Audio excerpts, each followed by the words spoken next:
So there we go. See, now we have current on the compressor, 7 amps. We're looking like we should be. Okay, and we're watching. We have suction pressure is really high because it's system stabilizing out. We have head pressure going through the roof right now. Okay, now, my original guess on this system was that because of the plugged up filter, we were going off on high head pressure. And yeah, we're definitely got too much going on. So let's pull the filter off. Now, we probably still put too much gas in there. Whoa, whoa, whoa, whoa, whoa, whoa. Should never hit 600 PSI on a system like that. So yeah, that's a problem. This video is brought to you by Sporlan. Quality, integrity, and tradition.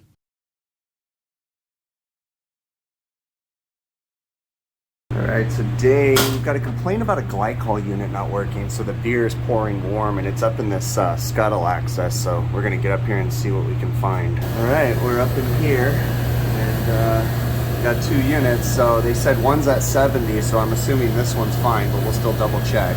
Alright, so we have 2 glycol units here. The point of the glycol units is to cool the beer lines from the beer walk-in to the taps. Usually it's a couple hundred feet, sometimes longer. So we have 2 units here. This one, according to the thermostat, is at 31 degrees. And then this one, according to the thermostat's at 72. So the odds are this is our problem. Now, condenser fan motor's running, but it's cold air. Compressor's red hot. There's a ground wire just sitting right there. That's nice. So we need to figure this one out, see if the compressor's running, and troubleshoot it from that point forward. All right, so this is strange, but when I first got here, it's doing it again. Okay, condenser is not rejecting heat. It's like cold, okay? But then just before I turned the camera on, all of a sudden, it was hot. So that's interesting. It felt like it's rejecting heat for a minute, but then now it's not.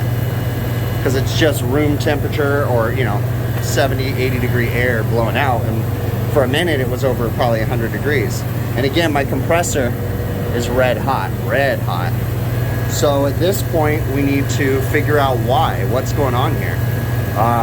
I'd say we probably need to apply service gauges so we can see if there's refrigerant in the system and kind of go from there. And it's also interesting because my temperature dropped like a degree or 2.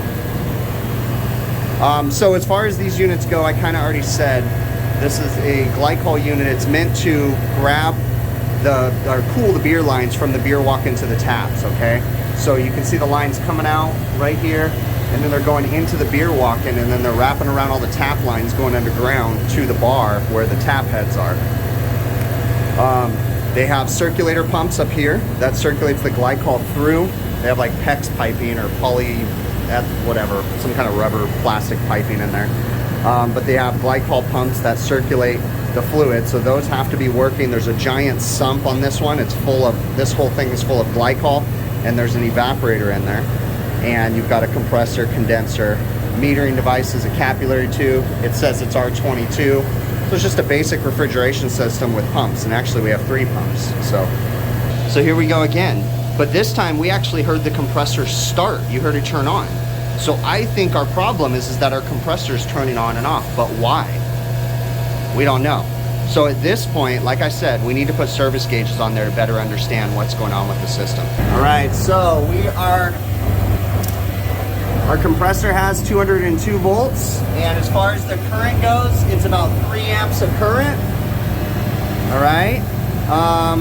Okay, that's good on voltage. So we know the compressor is running. Now what about our pressures? Look at this. We're running in a vacuum. What the heck is pulling it? This thing's running in a vacuum right now on the low side. It's actually pulling it into a vacuum. So go ahead and shut the system off. This thing is looking like we're low on refrigerant, is what I'm thinking, because it was running, but it wasn't extremely high pressures, and then all of a sudden it pulled into a vacuum and started running in a vacuum on the low side. That's kind of crazy with refrigerant in there. That's not good. So yeah, we need to look into this guy. Let's go ahead and take this high side port. We already purged everything, so we're going to take the high side port. See, there you go. And we'll equalize out the pressures. Okay, now, this is a capillary tube system. And this is a system where the entire evaporator is encapsulated in fluid. So whenever this happens, one would think that if that fluid mixed with the refrigerant, that it would short the system out, but you always want to check. So just squirt, see if you're getting any liquid coming out the, no, and I don't feel any liquid, so I don't think the system is full of water or moisture or anything like that. So the next thing we need to check, so we equalized out the pressures. We also need to verify that we don't have any visible leaks. And we also need to verify that we actually are actuating our ports. Well, no, we know we are because we pulled into a vacuum on this one and we have pressure on this one before I equalized them. So we know that the ports are open and everything. So that's interesting. So we need to figure out if this thing and where this thing has a refrigerant leak at. All right, we turned everything off. Now the compressor still could turn on because it looks like this compressor switch is not operational. But it's satisfied at the moment. We do have an exhaust fan up there. You always be aware of your surroundings. That exhaust fan has to run or this room overheats. So we're just kind of listening to see if we can hear any refrigerant leaks, if there's anything obvious going on here. I don't hear anything at the moment. See about around this compressor rotolock stub tube, nothing. Capillary tube. It's always possible that we have a restricted capillary tube too. We haven't really diagnosed too far. I mean, that's looking pretty good. I don't see anything jumping out at me as far as leaks go.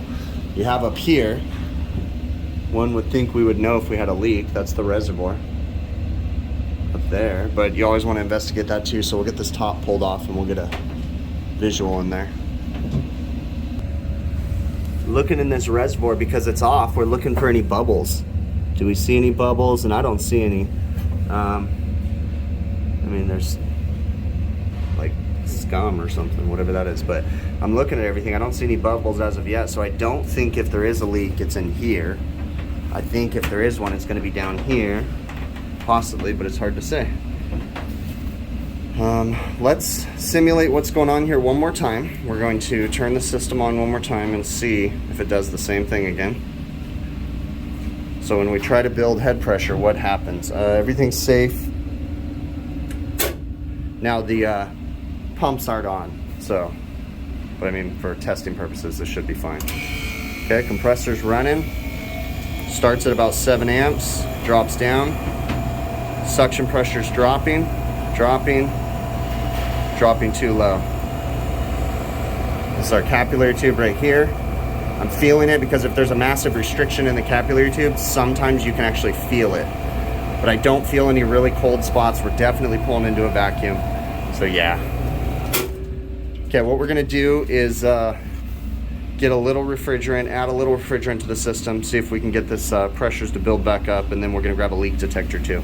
Either way, we have to get this going today. So, you know what? Do I see oil right here? Oh no, it's just a shiny braze joint. That looked oily for a second, but it's not. Okay, so yeah, we're gonna go grab the leak detector and some refrigerant.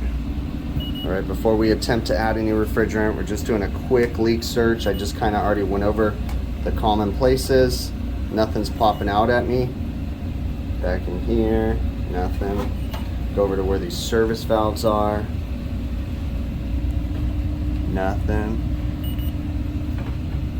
It's always a possibility. This cap was a little bit loose right here, and this one always actively has pressure. So you can see how it's kind of picking out something there. So it's possible that it's been leaking out slowly through that port right there. It's hard to say though. Come up here, just quick without dipping my probe in the fluid. Nothing's jumping out at me. So, okay. So at this point, we're gonna try adding a little refrigerant, see how it reacts. We'll do one more visual inspection up here to see if we see any bubbles real quick. And if we don't, then we'll start putting some gas in it. So maybe, just maybe, right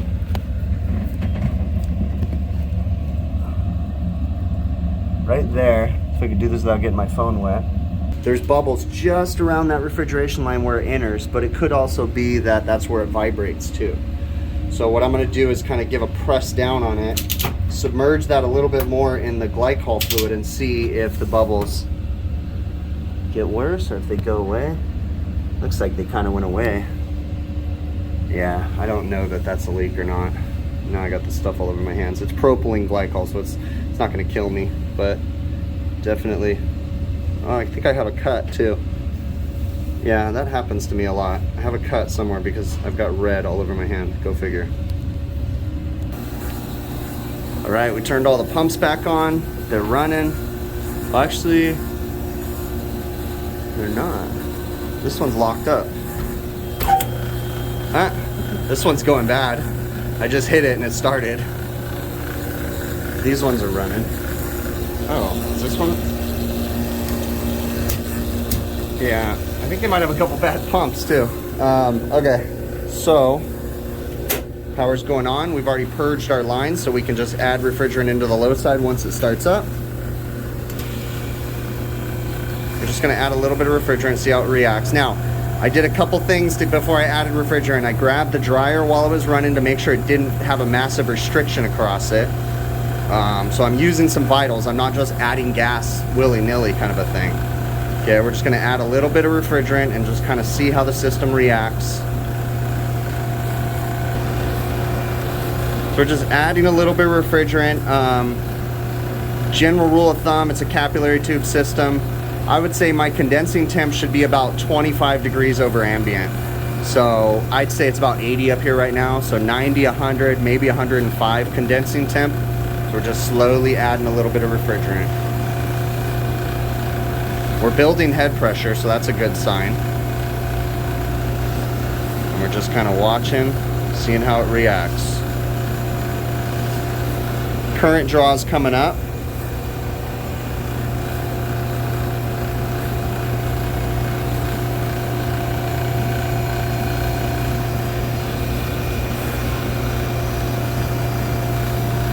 I can hear the sound of the compressor changing, so you got to listen as you're adding refrigerant. It was starting to kind of flood back, the tone of it.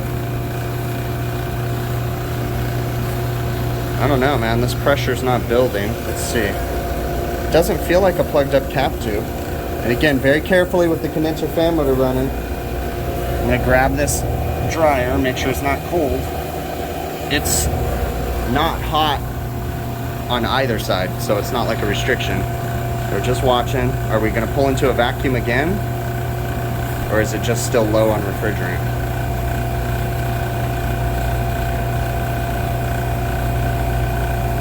We might have a restricted capillary tube, but it's R22, so it's very rare. Huh, it's interesting.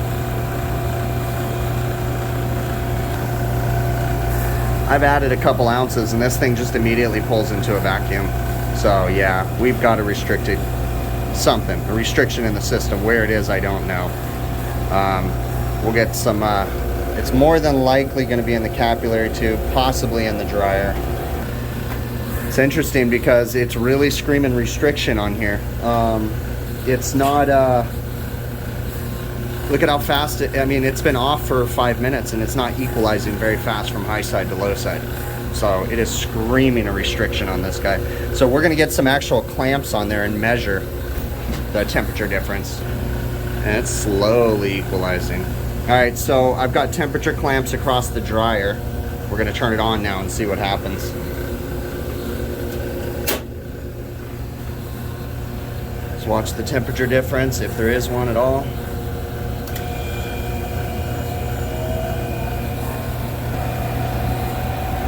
There's barely anything. 76.3 to 77.1. I don't think there's a restriction there. It's got to be in the capillary tube, but it's interesting because usually you can feel it. Usually you can feel the cap tube get super cold. If I need to stick my hand up here because the other end of the cap tube is right there, so it could be there too. All right, this makes more sense. I was really confused, but we accidentally front seated that valve. I'm sitting here going, why? It's not making sense to me what's going on here, but that's what it is. We front seated that valve, so essentially we're not letting the refrigerant flow anymore, because I was tripping like, why isn't my discharge getting hot? It wasn't getting hot at all. So we're gonna open that back up and then finish going through the system. So you gotta trust your gut and you gotta know what's going on here. Now, if I'd have probed up, you know, maybe I'd have seen it or something like that. But mistakes happen. It does. So you have to use your instincts, and like, it just wasn't making sense to me what was going on here. Because usually you can feel a restriction if there is one, you know, and it's like there was nothing, so it didn't make sense. And then my discharge wasn't getting hot at all, but we were building head, so it was just confusing. So there's also the possibility that now we put too much gas in it, so we have to keep that in mind. We're gonna turn it back on. Everything's back on. Pumps are running. Now we're gonna get a much more accurate pressure reading. So there we go. See, now we have current on the compressor, 7 amps. We're looking like we should be. Okay, and we're watching. We have suction pressure is really high because it's system stabilizing out. We have head pressure going through the roof right now. Okay, now, my original guess on this system was that because of the plugged up filter, we were going off on high head pressure. And yeah, we're definitely got too much going on. So let's pull the filter off. Now, we probably still put too much gas in there. Whoa, whoa, whoa, whoa, whoa, whoa. Should never hit 600 PSI on a system like that. So yeah, that's a problem.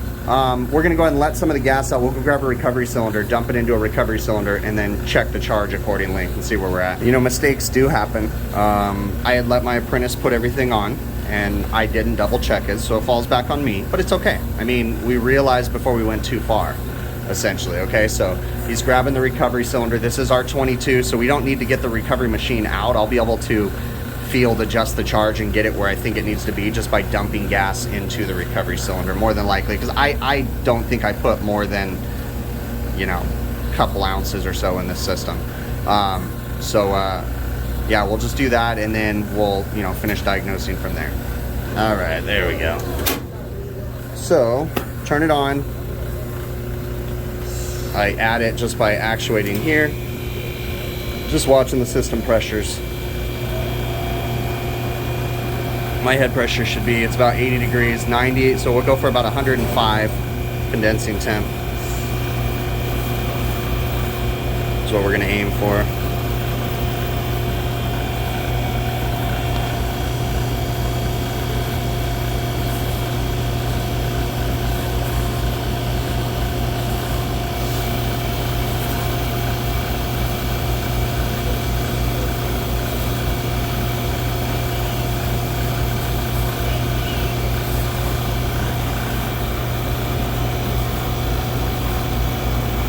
It might even be bigger than we thought. It might not be a dirty condenser because look at my suction pressure. But granted, it is also hot, so.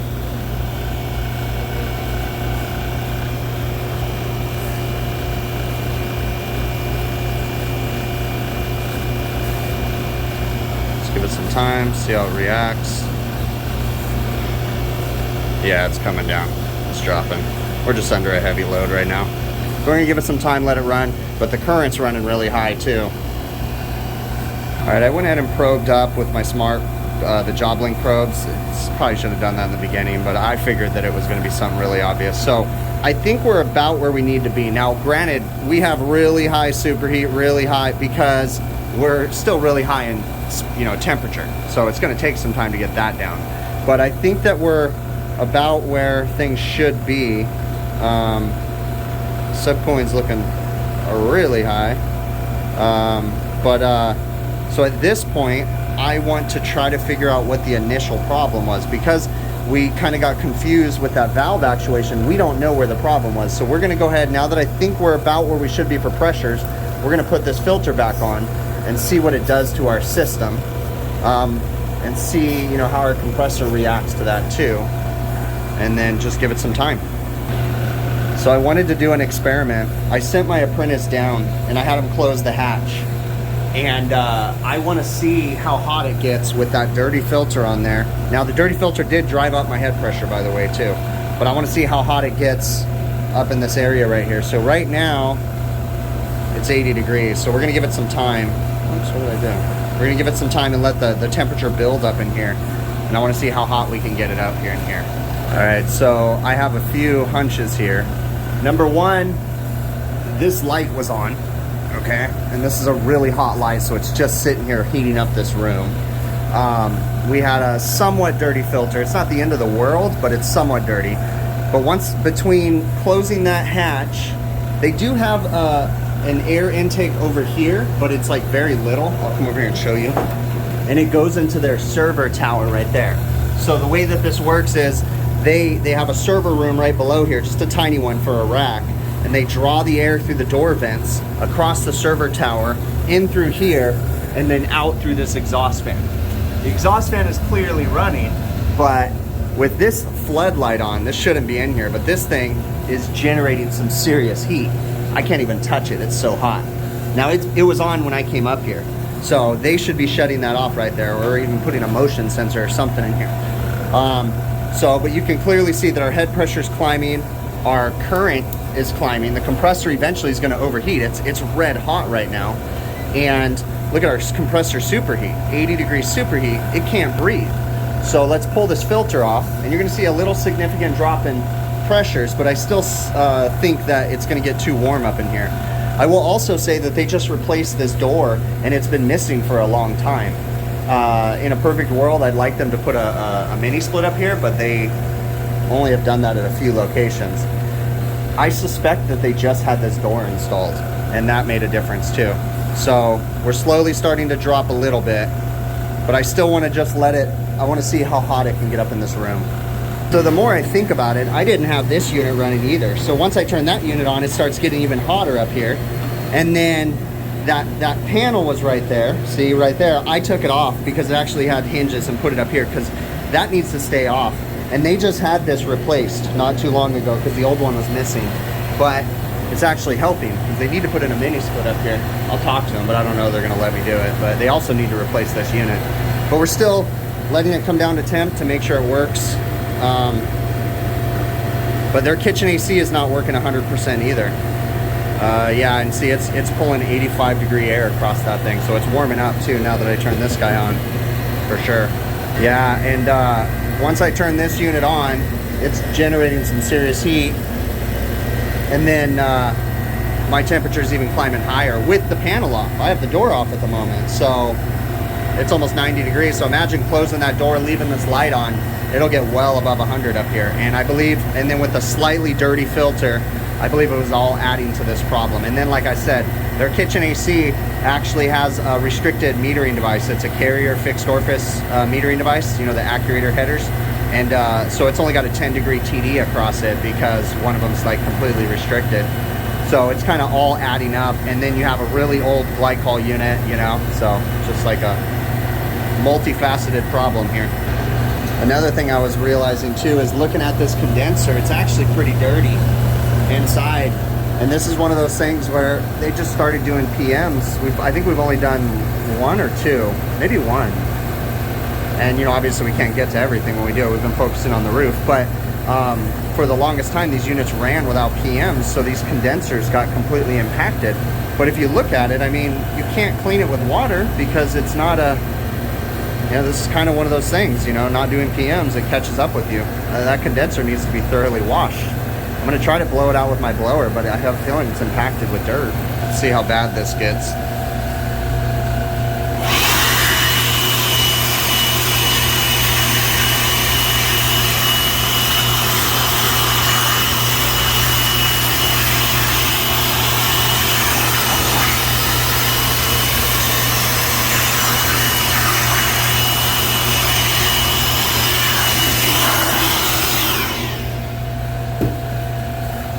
Nothing's even, I mean, there's a little bit, you can see it in the air, but it's not bad because it's like a grease almost.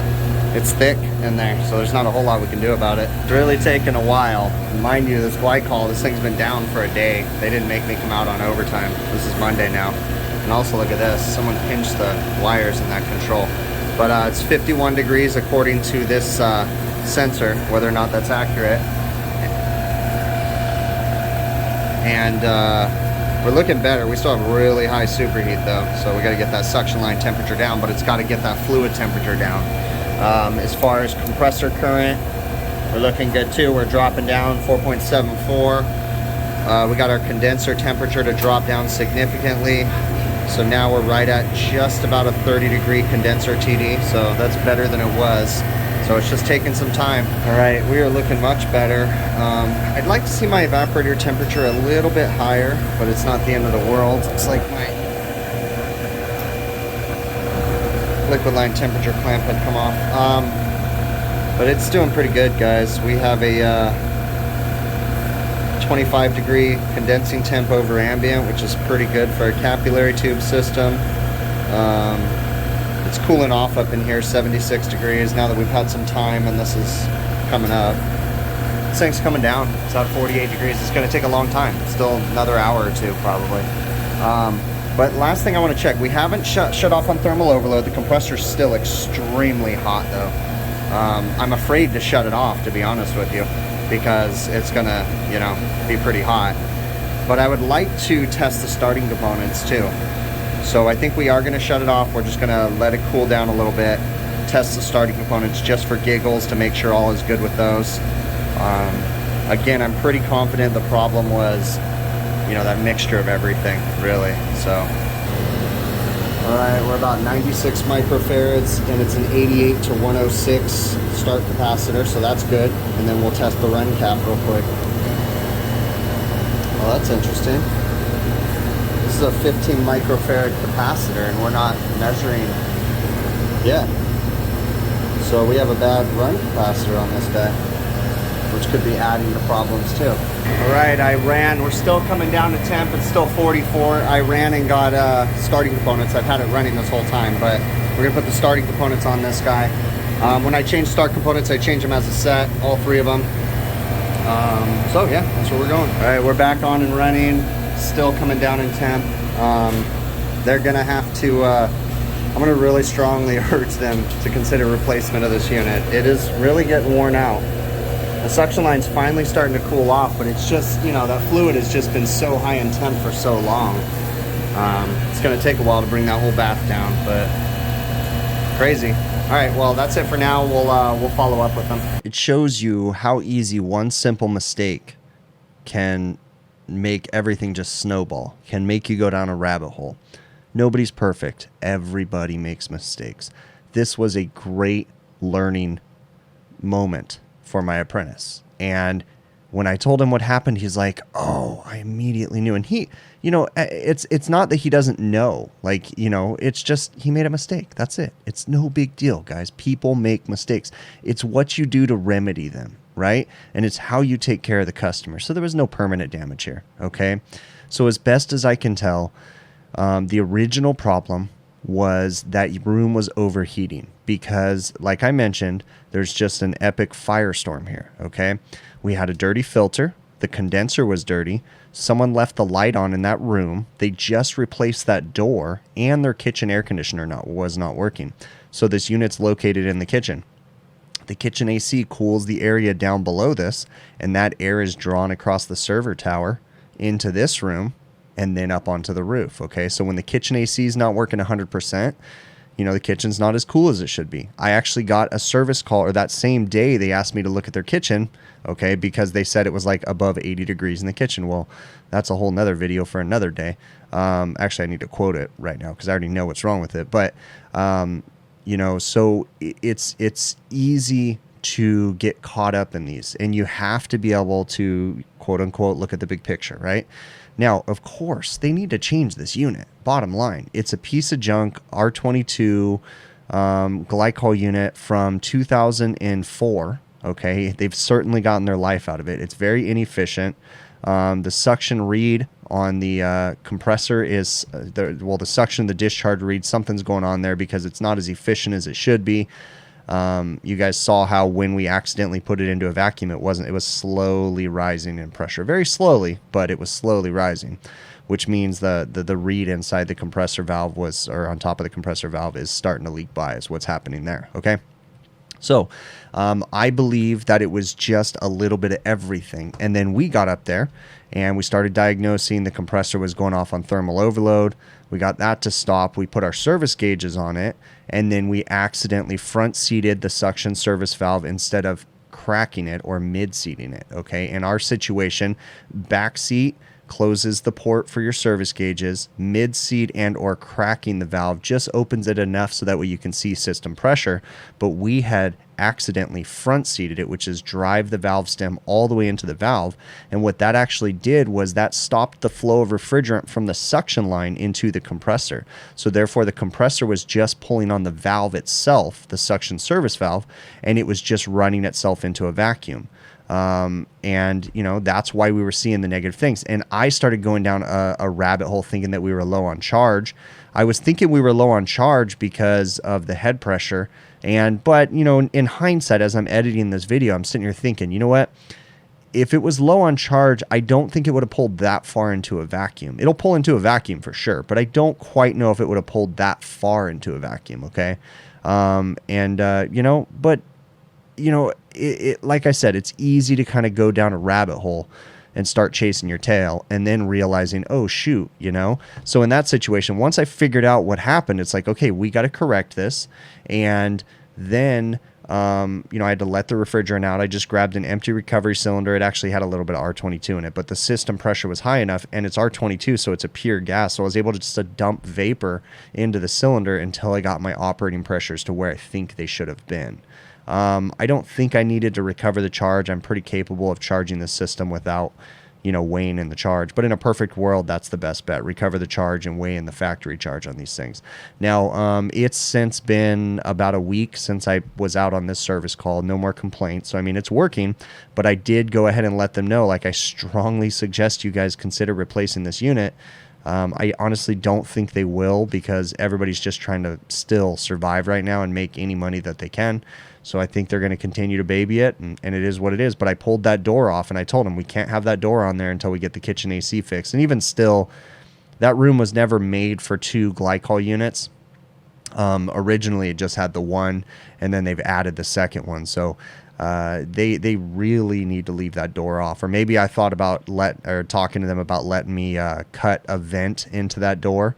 But then the problem with that is that the way that room is made is the server room is not going to get the adequate amount of air if we cut a vent in that scuttle access door, because then it's going to be bypassing the server essentially. So it's just a big epic problem there. Okay. But we just do our best. And remember that we own up to our mistakes. In this situation, there was no damage, nothing to even worry about. We didn't charge the customer for the R22 that we added to it. It's still sitting in my cylinder. There's nothing wrong with it. You know, it is what it is, but you just got to try your best. And like I said, I was not mad in the slightest at my apprentice. In fact, this was a great learning experience. And that's the way that I see these things. Okay. You know, we do learn from mistakes. Obviously, I'd rather people learn from my mistakes that I've made in the past than people to make the same mistakes as myself. And I've done this before early in my career. I've accidentally gotten a valve orientation mixed up and not realized which way was open, which way was closed. It happens, okay? But the best we can do is try to learn from it. Okay. I really, really appreciate you guys making it to the end of this video. If you haven't already, please do me a favor. Go check out my website, hvacrvideos.com. We have merchandise available on there. Hats, beanies, shirts, sweaters, hoodies. It's a great way to support the channel if you're interested. If you're other ways to support the channel, you can donate via PayPal. You can support the channel via Patreon memberships. You can support the channel via YouTube channel memberships. You can also, and there's links to each one of those in the show notes of this video. You can also go to truetechtools.com. And as of today, August 18th, if you use my offer code BIGPICTURE, one word, you can save 8% on your order if you find any tools that you want. I say as of today because in the future, who knows, and these videos stay up on my channel forever. So who knows if it'll always be an 8% discount code, but right now it is. So that's a cool way you can purchase tools. I get a small commission from that. You guys get an 8% discount off of their normal prices. And also, if you guys know exactly what you want, you can shoot me over an email and I can generate an affiliate link. You can still use my offer code Big Picture. I get a little bit more of a commission if I generate an affiliate link, okay? So just let me know. Remember that I try to go live on YouTube on Monday evenings, 5 p.m. Pacific, to do a live stream, like a Q&A live stream where I answer questions and talk about these videos. And then I try to go live on Friday evenings with my buddies on the HVAC Overtime YouTube channel. Friday evening, 6:05 p.m. Pacific, and myself, Adam, Joe, and Bill just kind of recap our week, kind of hang out for about an hour, hour and a half, and just talk about everything. So definitely come check that show out too, okay? Again, you guys are amazing. I'm humbled by your support. It is awesome. Be good to each other, and we will catch you on the next one, okay?